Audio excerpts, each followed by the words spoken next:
So it's been a minute since we made an apocalypse kitchen video, and Teddy and I just went to the vet. So I was gonna make a tortilla española using freeze-dried potatoes and eggs, but look how pretty these are. They're beautiful. So we're gonna use fresh eggs. So a tortilla española is basically just a potato omelet, and there's a lot of controversy about whether it has onion or not. Some people like it, some people are purists, and they fucking hate it. We today are not going to be using onion because it's better with fresh onion, although I do have the dehydrated stuff, but this way it is literally like a 2-ingredient recipe. It is so amazingly simple, and the zombie apocalypse comes and you've literally only got powdered egg and freeze-dried potatoes. You've got a meal. And it's great for breakfast, lunch, dinner, snacks. It's good hot, it's good cold. It is like one of the most perfect meals. Now, I had planned to make this before I went to the vet, and so here are the freeze-dried eggs. Now, these are the scrambled ones. There are also whole eggs, and these are way more delicious. Like, if you have a choice, definitely get these. Don't get the whole eggs. Like these, like I legit make these for my husband. He doesn't know that they're not real eggs. But I did just get some beautiful fresh farm eggs. So we are gonna use those instead of this. But this is so easy. It's legit. You just put like, what does it say? For 1 egg, it's 2 tablespoons of mix and 3 tablespoons of water. And you just legit like hydrate it like you would powdered milk. It is exactly the same. You whisk it. And if you're making scrambled eggs, quiche, using it in recipes, you honestly, you won't know the difference. I've been gone for the ranch for almost 2 months because I went to Australia. I've been to Florida twice. I've been at the in-laws in town. But I came out and my little potatoes were growing, but this was, I think, the biggest one. So I just left the rest. I didn't pull them because I've still got time to eat them before Teddy and I go to Australia. So we do have the other potatoes in the meantime, and that's what we're going to use. This is the older can of Thrive. The really, really old ones have green labels or pink or purple, or like depending on what they're, a dairy or a meat or whatever. They all came in different ones. Now they're all just white with colored pictures on them. But if you're wondering, that's what they look like inside. They're just legit little tiny cubes of potato. And all we're going to do is take like a cup, stick them in my trusty Itaki, or you can do it on the stove or whatever you have. I just boiled some water because it just hydrates so much better with boiled water.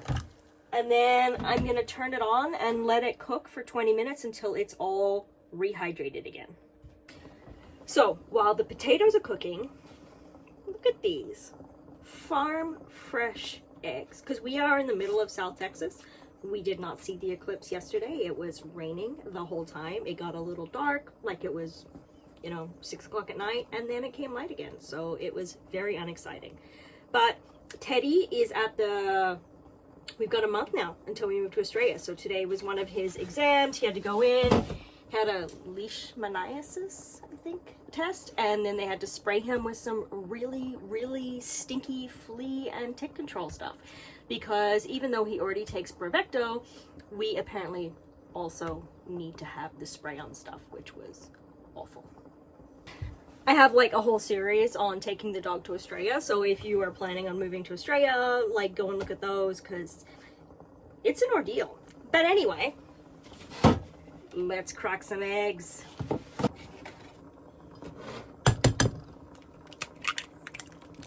Ooh, those look good. Uh-oh. Little shell. Never mind. Now, I always keep my shells for the garden. Oh, feathers. And I'm going to use 6 eggs.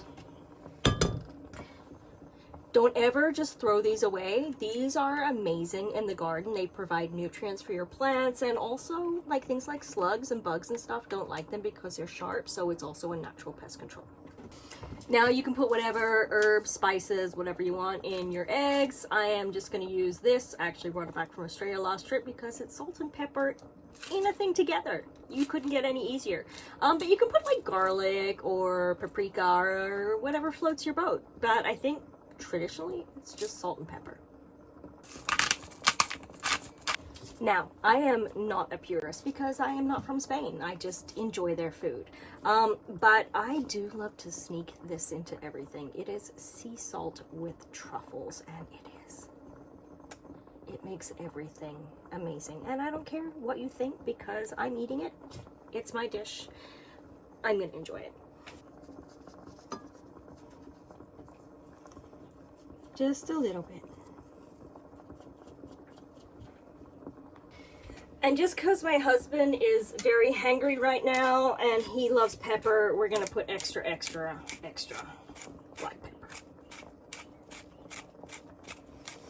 Extra.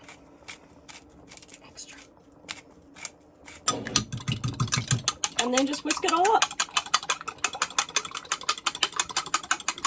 Now, if you haven't seen any of my other videos, where I show you my giant pantry full of freeze-dried stuff, I also have, well, hang on. This whole pantry inside is also freeze-dried. But you can go check out some of the other videos for the full setup. But an omelet is probably one of the easiest things to make with the freeze-dried stuff because you just rehydrate it. Add some, if you have fresh eggs because you've got chickens, or you know, you've been to the supermarket. But otherwise, these eggs, the powdered eggs do so well as an omelet. And you can just take everything, like literally put it in a pan and then hydrate it, take the water off, and then, you know, heat it up a little bit, put your egg in, make an omelet. Easiest thing in the world. My second favorite thing, if I'm in a hurry, is doing like ramen noodle dishes, like with 2-minute noodles, because you can just throw all the stuff into like the Ataki pot, let it rehydrate, especially when it's boiling. It rehydrates so quickly, and then at the last 2 minutes of cooking, you just throw in the noodles in the water that's already in there, and then you're basically done. I like to put like a fresh egg if I have one on top, just for like some extra protein and deliciousness. But yeah, it's like so easy. So pull one out after like 15-20 minutes, see if it's done. Yeah, they're ready. Then all we're gonna do is drain the potatoes.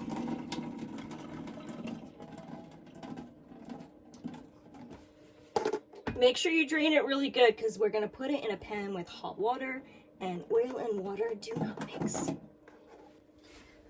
So my husband bought me this. It is an electric clicker. Scary, right? Works like a champ.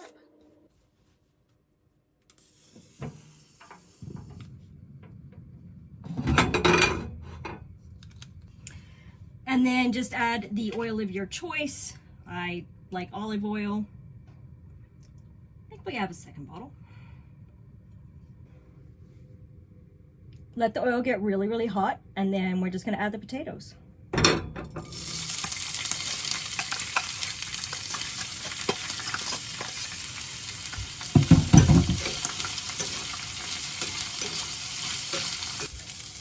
Now, some people like their potatoes soft, some like it crunchy. Apparently there's some chef who puts like crisps, like potato chips in there. So this is entirely up to you. Do however you like. I am going to do like a medium. I just want to crisp the edges, not too much. Just don't want them super soggy anymore. And then add the egg.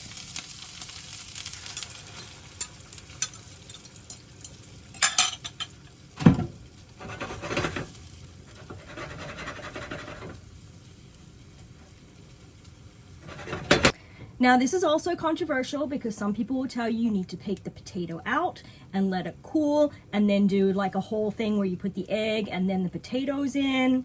I'm just saving a step. Like, it's already warm. The egg's gonna cook anyway. Just pour the eggs over the potatoes. But then again, everybody does their own thing, so you do you. I am going to adjust the flame so that it cooks a little bit slower because I don't want to burn the bottom and then all of this is still custardy. So I'm just going to put it on a little bit lower heat.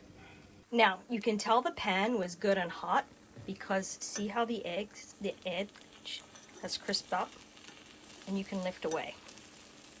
This is important. Now, some people are really good at flipping an omelet. Some people are not, and they completely break it up.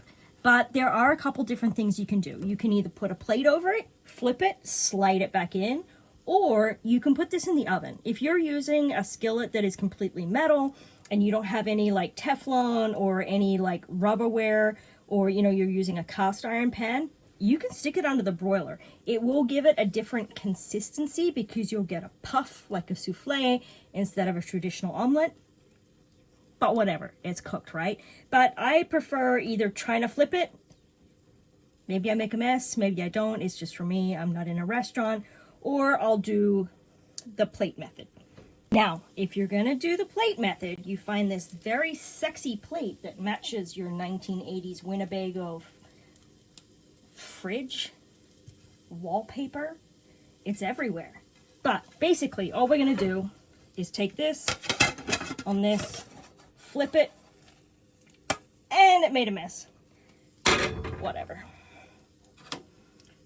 And then slide it back in to cook the other side.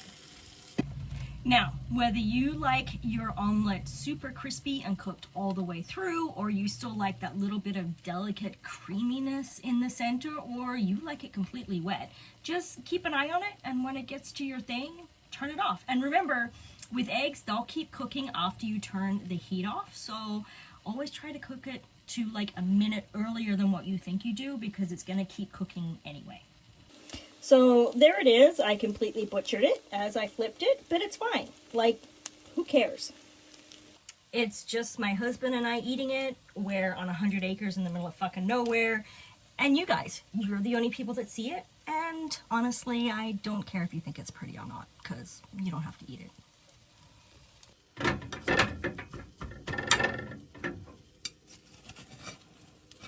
Oh.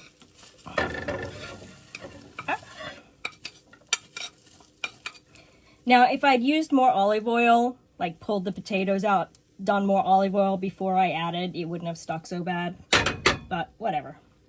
But yeah, there you go. That is lunch for my husband. It is literally like potatoes and eggs and some salt and pepper and a little bit of olive oil. Easiest thing in the world, especially during an apocalypse or if you're out at the ranch. Like, we literally came out here. I didn't go to the supermarket. I didn't buy anything because I knew I had all of this freeze-dried stuff here. Lunch, easy.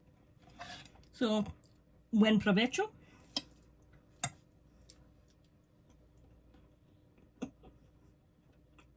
Oh, oh.